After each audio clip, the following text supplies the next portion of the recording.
government. You are part of government not because you are serving a particular branch, but in your own right, you are the fourth branch of government. I wanted to correct this because as a privileged position, a privileged person who has been given some responsibility by the president, I need to explain this so that going forward, we do not start talking about the media across the bridge and the government across the other part of the bridge. We are in the same place. If today there is a problem in government and things are not working well for the executive, they will also not work well with the fourth estate.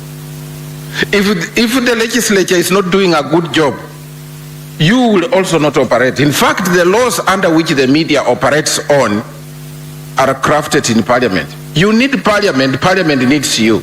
You need the executive needs you. So sometimes when we check each other, the impression that is given is that we don't like each other, and we are not part of one house. Nothing can be further from the truth. So on this Mashujaa Day, ladies and gentlemen, after explaining that, I just want to say that we are at the cost. Watu wangu wa media, we are at the cost. This cost, even as we celebrate Mashujaa, we must remember what it means to Kenya.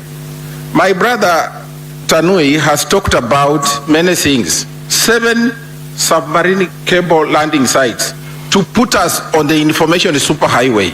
If they are not there, hata internet yenu hii haitakuwa. But that is not just what the coast is. We are here to celebrate also what the people of the coast have contributed to Kenya and to this region. You know about Mekatilili Wamenza. These are important people. The Giriama warrior. You know about Ronald Dengala. You know about Robert Matano. This region has produced great Kenyans. So nobody can undermine the value of this region. President Ruto believes in the efforts, contribution of the people of this region. We are here deliberately to pass that message to the media.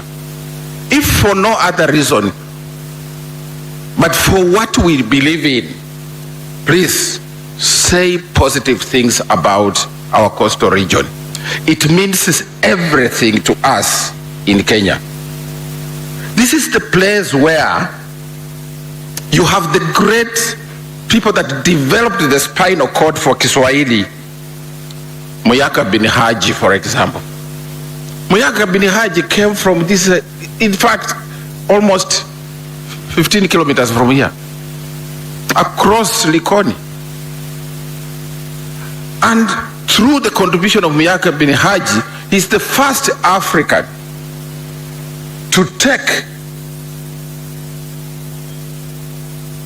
Swahili poetry out of the mosque and start talking about things about marriage, food, and that has enriched the cultural setup of the coastal people.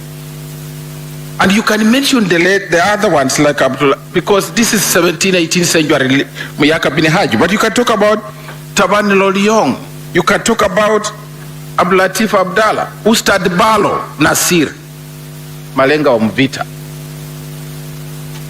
You know, this is the place.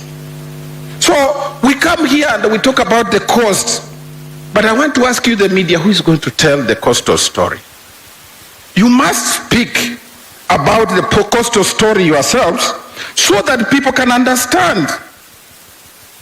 Fadhili Williams, Maulidi Juma, ladies and gentlemen, the famous Tarab icon, Abel Kifoto. These are just a few people that I can remember. But if I go in the field of sports and I'm talking about the coastal area, I don't know how Kenya will look like without the coast. I don't just understand. Leonard Mambo Mbatela, here. Zainab Musa, here. Amina Faki, here. Hadija Ali, here. Salim Muhammad Omar here. You think these people don't matter to us? If they don't matter to the people of the coast, they matter to us from other parts of Kenya. These people have contributed to what you do, the culture of entertaining media, which you are. I hope everybody knows about Salim Muhammad. He was good. You know, I have never seen anybody with a voice like the one of Salim Muhammad. In my opinion, I rated him ahead of Leonard Mamo Wetela. The man had an electrifying voice, and when he used to talk about when he was covering the Safari Rally and even the football, those were the pioneer football commentators, Leonard Mamo Wetela and Salim Muhammad. People like Salim Manga learned their trade from there. Sylvester Oyo learned this from Salim Muhammad. If you are lucky like myself, you are around in the late 60s and early 70s, these are the only people that we knew. So, but even that aside, what are we celebrating? In sports, the young generation within the media industry may not know this.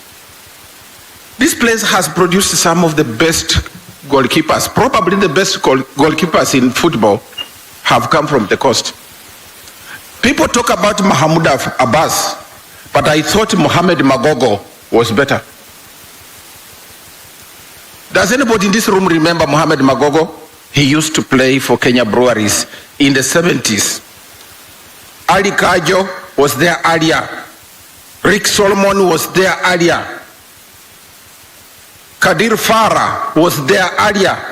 Kadir Farah was a real midfield maestro. These are the people that the media should also be highlighting, not just on Mashujaa Day, but on several occasions to tell the story of the coast. Binzi Mwakolo, these are football players that you find here. I don't know, if you don't highlight these great sports people, what will the children, our children, see as their role models? You must speak about these role models, and we must celebrate them together. I hope that in the Mashujaa Day we are going to have, we shall spare a moment to think about the great sons and the daughters of this region, and we celebrate them. Ladies and gentlemen, because we are here for a short while and we can't talk about everything,